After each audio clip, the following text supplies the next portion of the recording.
تو یہ وہ عظیم عبادت ہے جس کا حکم ہر پیغمبر نے، ہر نبی نے اپنی قوم کو کیا، اور اسی لیے یہ اتنی انتہائی عظیم بھی ہے۔ اور اس کے بعد نبی کریم صلی اللہ علیہ وسلم نے بہت زیادہ تاکید کی گئی، بہت زیادہ انہوں نے تاکید کی استغفار طلب کرنے کی، اور اپنی زندگی میں بھی انہوں نے یہ ثابت کیا اپنی پریکٹسز سے اور استغفار کثرت سے پڑھ کر کے کتنا زیادہ ضروری ہے استغفار کو اپنی زندگی کا حصہ بنانا۔ اور جیسے کہ میں نے شو کے شروع میں کہا، اللہ رب العزت قرآن کریم میں جو لوگ استغفار کرتے ہیں ان کی تعریف کرتے ہوئے، ان سے خوش ہوتے ہوئے ان کے لیے ایک خوشخبری سنا رہے ہیں، اور وہ خوشخبری کیا ہے؟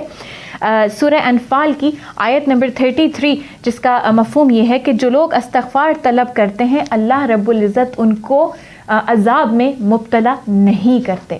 تو یہ خوشخبری ہے ان لوگوں کے لیے جو اپنے گناہوں کو بار بار یاد کرتے ہیں، جو اپنے گناہوں کو بار بار یاد کر کر ڈر جاتے ہیں، اللہ کے عذاب سے بھولتے نہیں ہیں، جو گناہ کرنے کے بعد they feel bad about what they have done، اور پھر وہ اللہ کی طرف رجوع کر کر اللہ سے استغفار کرتے ہیں، بخشش طلب کرتے ہیں، اپنے گناہ کی معافی مانگتے ہیں اور اپنے لیے مغفرت طلب کرتے ہیں۔ تو یہ تو تھی تھوڑی سی انٹروڈکشن استغفار کے ٹاپک کے اوپر۔ ہم نے قرآن مجید کی آیات میں نے آپ کے سامنے رکھی جن میں استغفار طلب کرنے کا حکم دیا گیا ہے، اور ہم نے یہ بھی سیکھا کہ ہر نبی نے، ہر پیغمبر نے اپنی قوم کو استغفار کے کانسیپٹ کے بارے میں ایجوکیٹ کیا۔ لیکن استغفار اس کا مطلب کیا ہے؟ یہ جو بریک ڈاؤن ہے، جو یہ ورڈز ہیں ان کو بریک ڈاؤن کرنے کی کوشش کریں گے اور اس کے لفظی معنی جاننے کی کوشش کریں گے تاکہ اس کا میسج ہمیں اور بھی اچھے طریقے سے سمجھ آئے۔ اور یقیناً ہر چیز کے پیچھے اتنی زیادہ حکمت ہوتی ہے، اللہ رب العزت کے ہر کام، ہر حکم کے پیچھے اتنی زیادہ حکمت شامل ہوتی ہے۔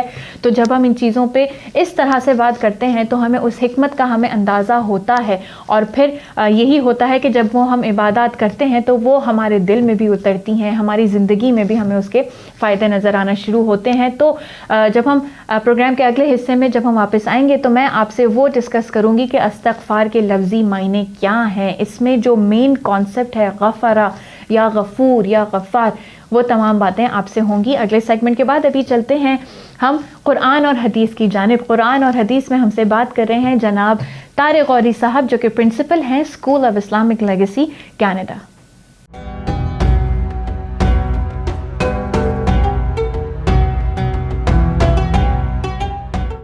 بسم اللہ الرحمن الرحیم۔ ڈیئر ویورز، السلام علیکم ورحمۃ اللہ وبرکاتہ۔ معرفت دین کے اس پروگرام میں، بالخصوص اس سیگمنٹ قرآن و حدیث میں، طارق غوری حاضر خدمت ہے۔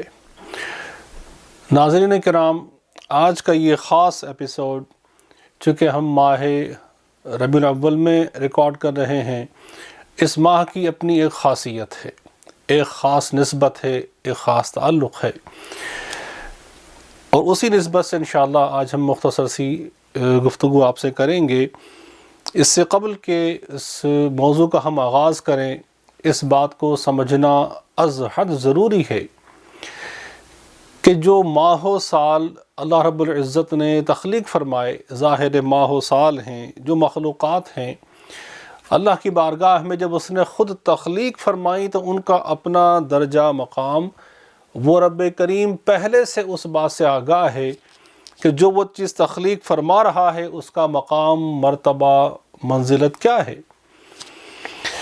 وہ مقام مجھے آپ کو بتا کر یا کوئی مجھے بتائے، اس مقام میں ہم اضافہ نہیں کر رہے ہوتے۔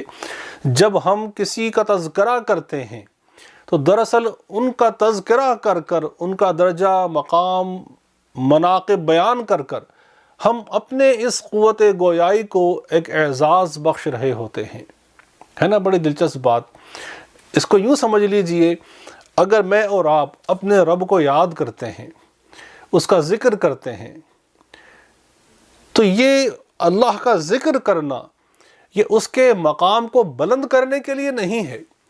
اس کی شان جس قدر بالا و برتر ہے، میں اور آپ جو اس کی پیدا کردہ ایک ادناسی مخلوق ہیں، ٹھیک ہے، ہماری کیا جسارت یا کیا ہمت یا کیا جرأت کہ ہم اس کی شایان شان، اس کا ذکر، اس کی یاد جیسا اس کا حق ہے اس کو ادا کر سکیں.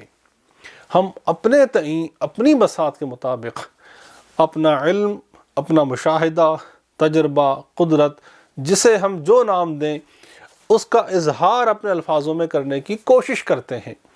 پھر وہ کتنا مقبول ہے اس کی بارگاہ میں یہ وہ بہتر جانتا ہے. لیکن یہ یاد رکھیں، چاہے ہم اللہ کا ذکر کریں، اس کی مخلوق کا ذکر کریں، رب کریم نے جس شے کو جس مقصد کے تحت پیدا فرمایا اور پھر جو مقام، منصب، مرتبہ اس کو عطا فرمایا، یہ وہی جانتا ہے. اور اس مقام و منصب و مرتبہ میں جب میں اور آپ اس کا ذکر کرتے ہیں، جب اسے یاد کرتے ہیں، ہم اس میں کوئی اضافہ نہیں کر رہے ہوتے. ہم تو وہ ذکر کر کر جو مقام اللہ نے وہ عطا اسے فرمایا ہوا ہے، اپنے اس ذکر کو، اپنی اس قوت گویائی کو، اپنی اس ذات کو، اپنے اس علم کو، اپنے اس ہمت و طاقت و جستجو کو ایک رونق بخش رہے ہوتے ہیں. ہم کوشش یہ کر رہے ہوتے ہیں دراصل کہ یا رب کریم، تو نے ہمیں جو علم عطا فرمایا، جو معرفت دین ہمیں عطا فرمائی، یا رب کریم جو کچھ تو نے ہمیں عطا فرمایا، ہم اپنے ٹوٹے پھوٹے الفاظوں میں کوشش کر رہے ہیں. ہم کسی قدر اس توانائی کا جو تو نے ہمیں عطا فرمائی، وہ علم جو ہمیں عطا فرمایا، یہ قوت گویائی جو ہمیں عطا فرمائی، سوچنے سمجھنے کی یہ جو قوت تو نے ہمیں عطا فرمائی، اب ہم کوشش کر رہے ہیں یا رب کریم کہ اس کا کسی قدر حق ادا کر سکیں. تو یہ بات ہمیشہ یاد رکھیں، ہم اللہ کا ذکر کریں، اللہ کے انبیاء کا ذکر کریں، اس کی اس بنائی ہوئی مخلوق کا ذکر کریں. جو شان مرتبہ لے کر یہ مخلوق دنیا میں آئی ہے، پیدا کی گئی ہے، جب ہم اس کا ذکر کرتے ہیں تو ہم اس کی شان میں کوئی مزید اضافہ نہیں کر رہے ہوتے. ہم محض اپنا زندہ ہونا، مسلمان ہونا، صاحب علم و فہم ہونا، جس قدر ہم اپنے الفاظوں میں اس کو بیان کر سکتے ہیں، ہم اس کا حق ادا کرنے کی کوشش کر رہے ہوتے ہیں. اب آئیے مضمون کی طرف واپس لوٹتے ہیں کہ جب ہم اللہ اور اس کے پیارے محبوب حبیب کریم صلی اللہ تعالیٰ علیہ وسلم کا تذکرہ کرتے ہیں تو یہ تو وہ شان ہے، وہ منزلت ہے، وہ مقام ہے جو انسان کی عقل و فہم سے ورا ہے کہ رب کریم جب خود یہ فرمائے اپنے اس پیارے محبوب کے بارے میں کہ جس طرح میں نے عرض کیا کہ ماہ ربیع الاول میں چونکہ ہم اس ذکر کو آج ماشاءاللہ تازگی اپنے وجود کو، اپنے گفتگو کو بخش رہے ہیں ذکر کے ذریعے، تو گویا اس ماہ ربیع النور میں، ماہ ربیع الاول میں کہ اللہ رب العزت نے جس ہستی کو دنیا میں مبعوث فرمایا، تمام انبیاء و رسل کے سردار، تمام مخلوقات عالم کے سردار، تمام عالمین کی رحمت، جنہیں اس ماہ کی جس شب میں، جن لمحات میں دنیا میں مبعوث فرمایا، میں اور آپ خوش نصیب ہیں کہ اپنی زندگی میں ان لمحات کو ہم متبرک سمجھتے ہوئے، جانتے ہوئے، اس کے اعزاز میں کچھ گھڑی، کچھ لمحے، کچھ لمحات زندگی کے بسر کرنے کی کوشش کر رہے ہیں. میں اور آپ اس قابل نہ پہلے تھے، نہ پہلے کبھی یہ ہمارے گمان میں یہ چیز موجود تھی کہ جس لمحہ میں اور آپ ذکر میں مشغول ہیں، محب ہیں، کہ ہمیں یہ مواقع بھی کبھی میسر آئیں گے. رب کائنات نے مجھے اور آپ کو یہ توفیق عطا فرمائی، اس کا احسان ہے، ورنہ جس کا ذکر اس نے بلند کیا ہے وہ تو خود قرآن مجید میں فرماتا ہے بسم اللہ الرحمن الرحیم وَرَفَعْنَا لَكَ ذِكْرَكَ، اے پیارے محبوب ہم نے آپ کا ذکر آپ کی خاطر بلند کر دیا.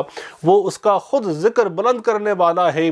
یہ پیارا محبوب جس کا ذکر بلند کیا گیا، اب یہ جانے کہ وہ کس قدر بلندگی پر ہے، یا وہ رب کریم جانے جو بلندگی اسے اپنے پیارے محبوب کو عطا فرمائی. میں اور آپ محض اپنا حصہ شامل کرتے ہیں.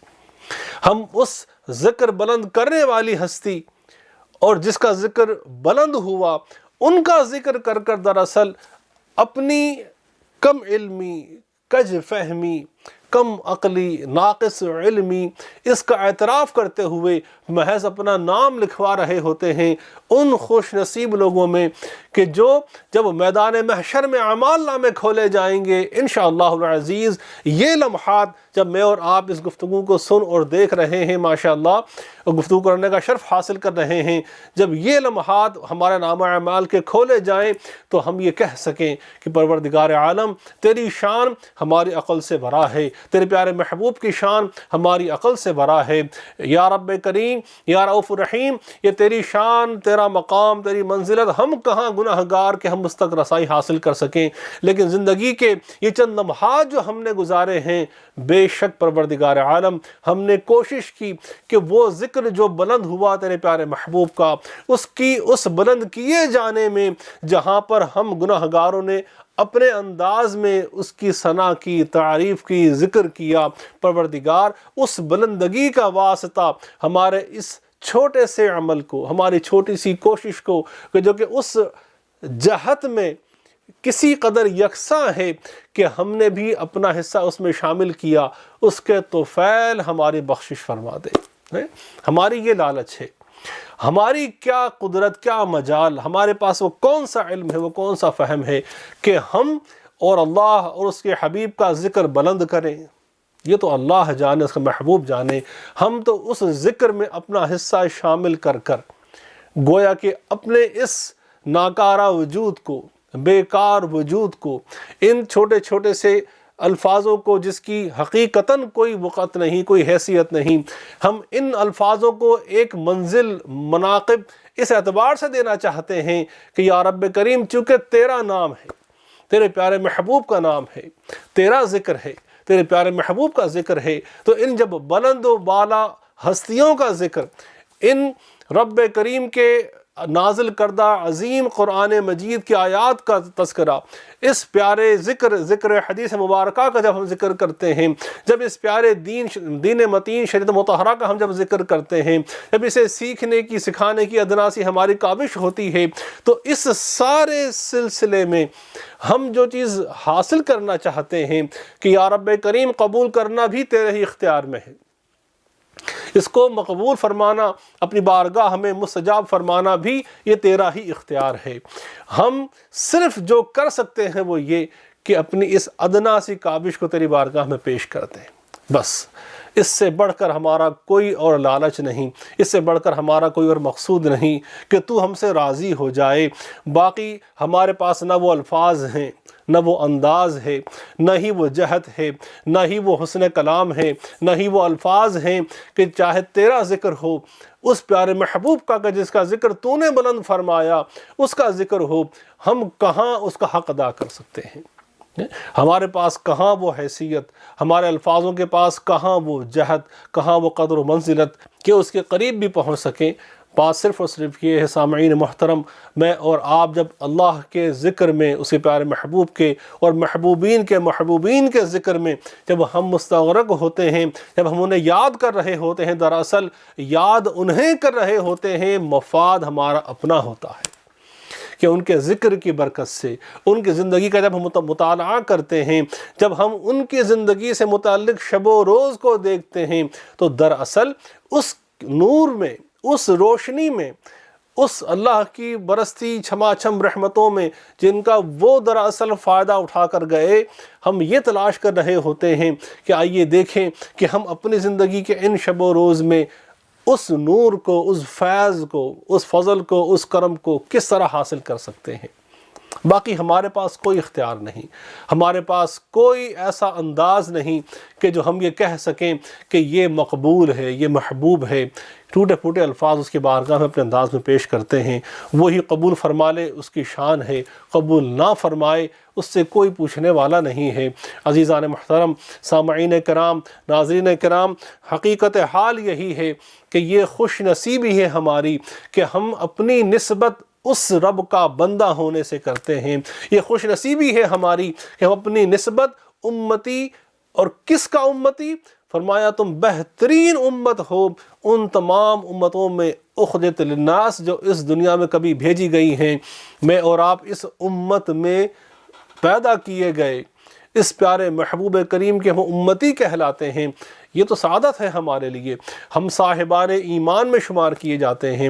ہمارا تعلق اللہ رب العزت کی اس عظیم کتاب قرآن مجید سے ہے، ہمارا تعلق احادیث کریمہ سے ہے، ہمارا تعلق ان متبرک ہستیوں سے ہے انبیاء کے بعد جو میرے آقا کے صحابہ ہیں کیا ہی عظیم ہستیاں کہ جن سے ہم اپنے آپ کو متصل کہتے ہیں، جن سے ہم استفادہ حاصل کرتے ہیں۔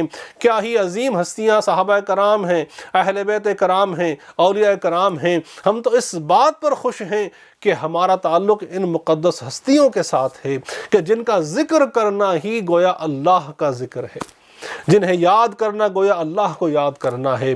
وہ کس طرح سے کہ خود فرمایا رب کریم نے، بخاری شریف کی حدیث پاک ہے کہ جو اپنی زندگی کے شب و روز اس کی اطاعت میں بسر کرتے ہیں، کثرت سے نوافل میں بسر کرتے ہیں، جن کی راتیں اس کی یاد میں گزرتی ہیں، جن کے دن اس کی یاد میں گزرتے ہیں، رب کریم ارشاد فرماتے ہیں کہ میں ان کی آنکھیں بن جاتا ہوں جس سے وہ دیکھتے ہیں، میں ان کی زبان بن جاتا ہوں جس سے وہ گفتگو کرتے ہیں، میں ان کے کان بن جاتا ہوں جس سے وہ سنتے ہیں۔ مقصد کیا ہے؟ مقصد یہ ہے کہ جس جانب ان کی نگاہیں اٹھتی ہیں وہ کبھی حرام کی جانب نہیں ہوتی، جس جانب ان کی زبانیں کھلتی ہیں وہ کبھی جھوٹ غیبت کے مرتکب نہیں ہوتے، کبھی غلط بیانی، کبھی کفر و شرک کا قطعاً وہاں سے گزر بھی نہیں ہوتا، ان کی سماعتیں کبھی حرام سے متصف نہیں ہو سکتی، کبھی ان سے گزر نہیں سکتی۔ گویا کہ معلوم یہ ہوا کہ زندگی کی جہتیں میں اور آپ جس رمز میں رہ رہے ہیں، جن کیفیات میں رہ رہے ہیں، یہ کیفیات ہی اتنی عرفہ و اعلیٰ ہیں عزیزان محترم کہ جو تعلق میرا اور آپ کا ہے اس ایمان کے ساتھ، اللہ رب العزت کے عرفان کے ساتھ، اس کے عطا کردہ اس عظیم کلام قرآن کے ساتھ، ہمیں اس پر فخر ہونا چاہیے۔ اور جس ذات والا کا یہ مہینہ ہے، جن کی پیدائش کا یہ مہینہ ہے، ذات محمد رسول اللہ صلی اللہ تعالیٰ علیہ وسلم، ہماری ان سے نسبت ہی کتنی عظیم شے ہے، کس قدر عظیم سوچا جائے سمجھا جائے تو یہ نعمت عظمیٰ ہے ہمارے لیے کہ ہم ان کے کہلاتے ہیں۔ ہماری نسبت ان کی ذات والا سے ہے کہ جن کے رب کریم نے قرآن مجید میں اس قدر اوصاف بیان کیے ہیں کہ قرآن خود نعت مصطفیٰ کی شکل میں سامنے ہے کہ رب کریم جہاں بھی گفتگو فرمائے اپنے پیارے محبوب کو محبت بھرے انداز میں القابات سے مخاطب فرماتا ہے۔ کہیں محبت کا وہ انداز ہمیں سکھایا کہ کہیں نام لے کر بھی مخاطب نہ فرمایا، جب مخاطب فرمایا ان کی صفاتی ناموں سے محبت بھرے انداز سے ان کو مخاطب فرمایا۔ انشاءاللہ العزیز اس موضوع پر اگلے ایپیسوڈ میں ہم گفتگو کو جاری رکھیں گے۔ پروردگار عالم میری آپ کی ہم سب کی حاضر اپنی بارگاہ میں قبول منظور فرمائے۔ والسلام علیکم ورحمۃ اللہ وبرکاتہ۔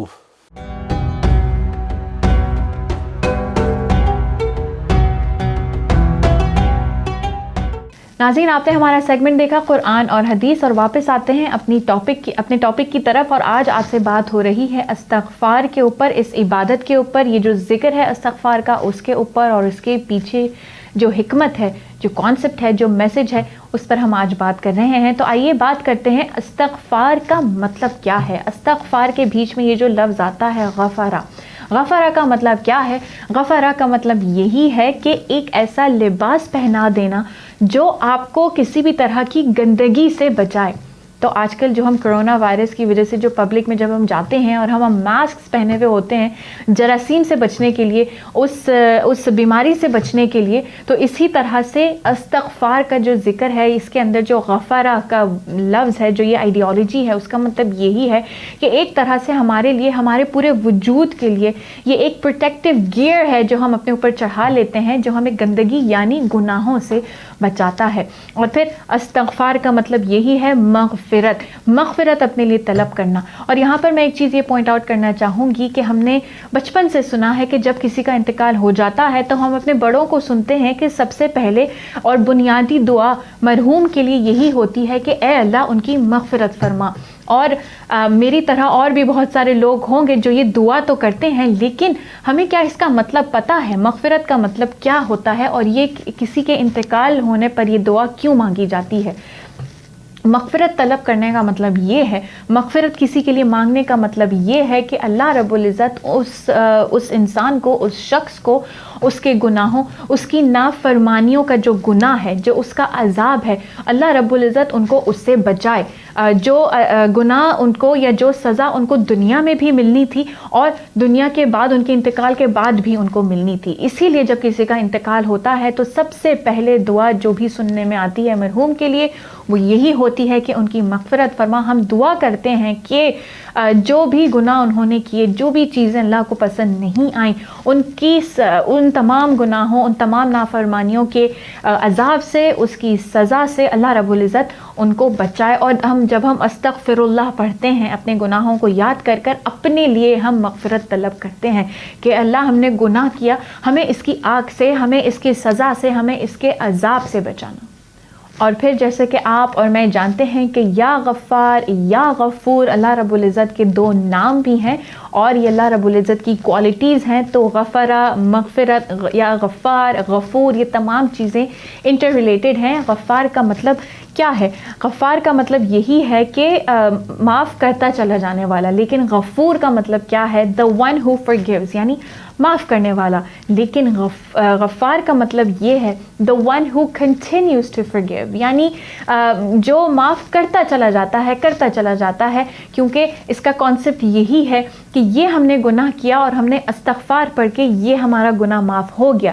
لیکن کیونکہ ہم نے استغفار پڑھا تھا, وہ عادت اللہ رب العزت کو اتنی پسند ہے, یہ کانسیپٹ, یہ پریکٹس اللہ کو اتنا پسند ہے کہ جب ہم استغفار پڑھتے ہیں تو یہاں گناہ تو ہمارا معاف ہو جاتا ہے لیکن ہمارے درجات بلند ہوتے رہتے ہیں کیونکہ ہم نے یہاں پر استغفار پڑھا تھا. تو غفور جو معاف کرتا ہے اور غفار جو معاف کرتا چلا جاتا ہے, وہ اتنا خوش ہوتا ہے اللہ ہماری اس پریکٹس سے کہ ہمارے گناہ تو معاف ہو جاتے ہیں لیکن اس پریکٹس کی وجہ سے ہم نے اللہ سے ان گناہوں کی معافی مانگی. وہ اللہ کو اتنا پسند ہے کہ ہمارے جو سٹیٹس ہے ہمارا وہ ایلیویٹ ہوتا چلا جاتا ہے. اب نبی کریم صلی اللہ علیہ وسلم کی حیات مبارکہ سے اس مثال کو ڈسکس کرتے ہیں جب انہوں نے فرمایا صلی اللہ علیہ وسلم, انہوں نے کہا کہ میں روزانہ اپنی زندگی میں 70 سے 100 دفعہ سے زیادہ استغفار طلب کرتا ہوں. تو یہاں پہ ہمیں کیا میسج مل رہا ہے؟ نبی کریم صلی اللہ علیہ وسلم جو وجہ تخلیق کائنات ہیں, جو اللہ کو سب سے زیادہ پیارے ہیں, جو اللہ کو سب سے زیادہ محبوب ہیں, جو شیطان کے وسوسے سے مکمل طور پر پاک ہیں, جو کسی بھی برائی سے پاک ہیں, جو گناہوں سے پاک ہیں, اس جیسا انسان روزانہ ہم سے کہہ رہے ہیں کہ میں 100 دفعہ سے زیادہ استغفار طلب کرتا ہوں. اس کا کیا مطلب ہے؟ کیا میسج ہمیں دیا جا رہا ہے؟ ہمیں میسج یہی دیا جا رہا ہے کہ یہ کوئی آپشن نہیں ہے, یہ واجب ہے کہ ہم استغفار کریں, یہ واجب ہے کہ ہم اپنی گناہوں کی معافی مانگیں. This is not something that is optional. ہم اور یہ بھی ہمیں یہاں پر یہ میسج ملتا ہے اس ایگزامپل کو دیکھ کر کہ ہماری یہ سوچ بالکل بھی نہیں ہونی چاہیے کہ ہم تو روزے رکھتے ہیں, ہمیں کیا ضرورت ہے معافی مانگنے کی, ہم تو نمازیں پڑھتے ہیں, 5 وقت کے نمازی ہیں, ہمیں کیا ضرورت ہے استغفار پڑھنے کی, ہم نے تو حج کیے ہوئے ہیں, ہم عمرے پہ جاتے ہیں, ہمیں کیا ضرورت ہے. استغفار تو وہ لوگ کریں جو جھوٹ بولتے ہیں, استغفار تو وہ لوگ کریں جو غیبت کرتے ہیں, جو گالیاں دیتے ہیں, جو غصہ کرتے ہیں, جو چوریاں کرتے ہیں, ہمیں کیا ضرورت ہے استغفار کرنے کی. نبی کریم صلی اللہ علیہ وسلم جیسی عظیم ہستی ہم سے کہتی ہے کہ میں ایک دن میں 100 دفعہ سے زیادہ استغفار کرتا ہوں. تو اس کا کیا مطلب ہے ناظرین؟ Regardless of our status, regardless of our religious practices, استغفار طلب کرنا آپشنل نہیں ہے. یہ ہمارے دین کا, ہمارے بلیف ہے. کسی بھی طرح سے ہم اپنے ریلیجن کو پریکٹس کریں, استغفار کرنا یعنی اپنے گناہوں کی معافی مانگنا, یہ ہمارے دین کا بہت بڑا حصہ ہے, بہت زیادہ بڑا حصہ ہے اس کا ہماری پورے ریلیجن آف اسلام کے اندر. تو یہ تو تھی امپورٹنس استغفار طلب کرنے کی. پروگرام کے شروع میں ہم نے قرآنک آیات کو لے کر ہم نے استغفار کی جو اہمیت ہے, جہاں جہاں اللہ رب العزت ہمیں یہ حکم دے رہے ہیں, ہم نے وہ اسٹڈی کیا. اور پھر ہم نے اس پر بھی تھوڑی سی بات کر لی کہ استغفار کے اندر جو ورڈ ہے غفرہ کا, اس کا کیا مطلب ہے. غفرہ, مغفرت, غفور, غفار, یہ تمام چیزیں ریلیٹڈ ہیں. اس کے کانسیپٹ کو سمجھنے کی ہم نے کوشش کی. ابھی ہم جا رہے ہیں ایک بریک کی جانب. بریک سے واپس آئیں گے تو پھر ہم چلیں گے اپنے اگلے سیگمنٹ کی جانب. وہ see you after the break.